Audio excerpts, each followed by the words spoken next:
Hello friends, నమస్తే. నేను మీ Ramya. Welcome back to my channel Ramya tasty food. ఇంకా సమ్మర్ వచ్చేసింది కదా, మామిడికాయలు కూడా వచ్చేసాయి. ఇంకా మామిడికాయలను చూసాక మనం ఊరుకుంటామా? తప్పకుండా మామిడికాయ పప్పు చేసుకోవాల్సిందే. నేను చెప్పినట్టు ఇలా చేసి చూడండి, చాలా కమ్మగా టేస్టీగా ఉంటుంది. ఎలా చేయాలో చూపిస్తాను, చూసేయండి. ముందుగా కుక్కర్ని తీసుకొని అందులో ఇలా కొలతతో తీసుకోండి. నేను ఈ గిన్నెతో 1.5 పప్పును తీసుకున్నాను. ఒకసారి 2 సార్లు వాష్ చేసేసుకొని 1.5 కప్పుకి 3 కప్స్ వాటర్ వేసుకోవాలి. 1 కప్ వేసుకున్నారనుకోండి, 2 కప్పుల వాటర్ వేసుకోవాలి. వేసేసుకొని ఇంకా మామిడికాయ తీసుకొని మామిడికాయ పైన ఉన్న పొట్టును ఇలా ఫీల్ చేసేసుకోవాలి. మరీ ఎక్కువ తీసేసుకునే అవసరం లేదు. ఇలా లైట్గా తీసేసుకొని పైన ఇలా కాడని తీసేసుకొని ఇలా ఒకసారి కట్ చేసుకొని సన్న ముక్కలుగా కట్ చేసుకోవాలండి. లావుగా కూడా వేసుకోవచ్చు, కానీ ఉడకకపోతే బాగుండదు. ఇలా కొంచెం సన్నగా కట్ చేసి పెట్టుకుంటే మంచిగా ఉడికిపోతుంది పప్పులో.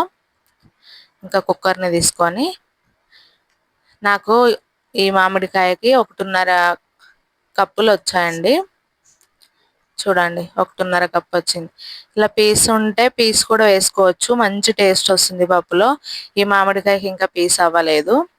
అలాగే సన్నగా కట్ చేసి పెట్టుకున్న 1/2 కప్పు ఆనియన్స్, అలాగే 4-5 పచ్చిమిర్చిని ఇలా విరిచి వేసుకోవాలి. ఇందులోనే ఒక 5-6 రెబ్బలు కరివేపాకు వేసుకోవాలి. పప్పు తొందరగా ఉడకడానికి కొద్దిగా ఆయిల్ వేసుకోవాలి, 2 చుక్కలు. పొంగకుండా కూడా ఉంటుందండి. ఇంక ఇందులోనే కొద్దిగా పసుపు వేసుకొని 1 స్పూను కారం వేసుకోవాలి. మీ టేస్ట్కి తగ్గట్టు వేసుకోండి. నాకు 1 స్పూన్ సరిపోతుంది కాబట్టి నేను 1 స్పూన్ వేసుకున్నాను. ఒకసారి పప్పులో ఇవన్నీ మంచిగా కలిపేసి కుక్కర్కి మూత పెట్టేసి ఇంకా స్టవ్ వెలిగించుకొని స్టవ్ పైన మనం రెడీ చేసి పెట్టుకున్న కుక్కర్ని పెట్టేసుకోవాలి. పెట్టేసుకొని మా కుక్కర్కి అయితే ఇలా 3 విజిల్స్ రావాలండి. మా కుక్కర్ 3 విజిల్స్ వస్తే మంచిగా ఉడుకుతుంది పప్పు. ఇంకా హెయిర్ లాక్ తీసేసి చూడండి, పప్పు చక్కగా ఉడికింది. ఇలా మంచిగా ఉడికింది కదా పప్పు. గరిటె తీసుకొని ఒకసారి ఇలా స్మాష్ చేసుకుంటే మంచిగా స్మాష్ అయిపోతుంది. మరి స్మూత్గా కూడా ఉండొద్దండి పప్పు. మామిడికాయ పప్పుకి స్మూత్గా ఉంటే కూడా టేస్ట్ ఉండదు. కొంచెం అక్కడక్కడ మనకి పంటికి తగిలేలా ఒక్కొక్క పప్పు అట్లా ఉండాలి. ఒకసారి కలిపేసుకొని కొన్ని వాటర్ వేసుకొని మొత్తం ఒకసారి కలిపేసుకోవాలి. ఇలా మంచిగా కలిపేసుకొని స్టవ్ పైన ప్యాన్ పెట్టేసుకొని స్టవ్ వెలిగించుకొని పోపు వేసుకోవాలండి. పోపుకి సరిపడా ఆయిల్ వేసుకోండి. మామిడికాయ పప్పుకి ఆయిల్ కొంచెం పోపుకి కొంచెం ఎక్కువనే వేసుకోవాలండి, అయితేనే టేస్ట్ బాగుంటుంది. ఆయిల్ వేడాక 1/2 స్పూను ఆవాలు, 1/2 స్పూను జీలకర్ర, ఇవి కొంచెం ఎక్కువనే ఉండాలండి పప్పులో, అయితేనే టేస్ట్ ఉంటుంది. అలాగే 7-8 వెల్లిపాయలు కొంచెం క్రష్ చేసి వేసుకోవాలి. అలాగే 5-6 ఎండుమిర్చిని వేసేసుకొని మంచిగా కలిపేసుకోవాలి. ఎప్పుడే కానీ ఎండుమిర్చి వేసుకుంటే ఇలా నల్లగా అవ్వాలండి, అయితేనే టేస్ట్ ఉంటుంది.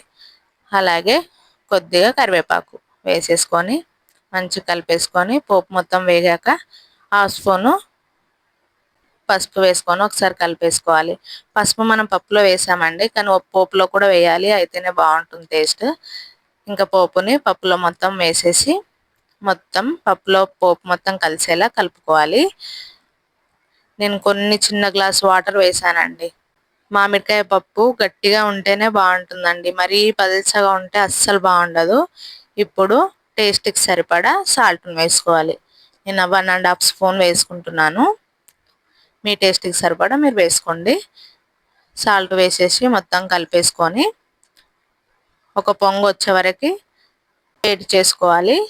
ఇలా మంచిగా ఒక పొంగు వచ్చిన తర్వాత లాస్ట్లో కొద్దిగా కొత్తిమీరను వేసుకొని కొత్తిమీర కూడా పప్పులో మొత్తం కలిసేలా కలిపేసుకొని స్టవ్ ఆఫ్ చేసి దింపేసుకుంటే మన ఎంతో టేస్టీ అయిన మామిడికాయ పప్పు రెడీ.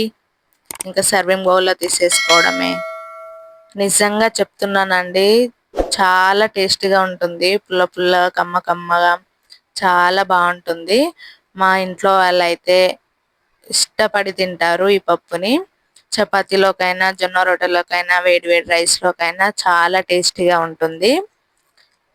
ఇలా గట్టిగానే ఉండాలండి, మరి పల్చగా చేసుకుంటే మామిడికాయ పప్పు అస్సలు టేస్ట్ ఉండదు. ఈ వీడియో నచ్చితే సబ్స్క్రైబ్ చేసుకోండి. చాలా మంది వీడియోస్ చూస్తున్నారు కానీ సబ్స్క్రైబ్ చేసుకోవట్లేదు. ప్లీజ్ అండి. బాయ్ అండి.